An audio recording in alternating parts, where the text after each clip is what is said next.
So how did you think about, well, firstly, like, okay, maybe I can acquire this business. Secondly, how did you think about financing it? How did you move from the seed to, okay, I'm going to go ahead and buy this business?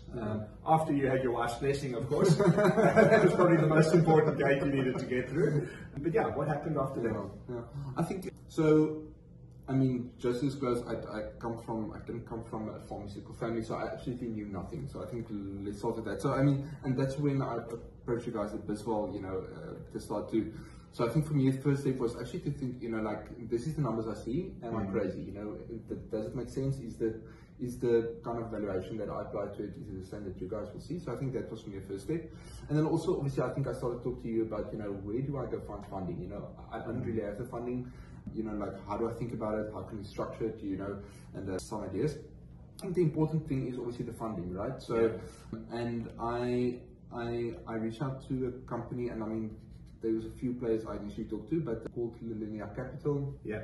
And they basically give revenue-based financing, so they take a percentage of your revenue each month until the cap is reached. But even with that, there was some legal stuff. So I think, lawyers, they are really worth it, and structuring the deal. So that was the one part. And then the other part, I actually got funding from my father-in-law. And I always say, if it wasn't for that funding, I probably wouldn't have gotten the other funding, because the other funding was kind of contingent on you kind of having this equity capital.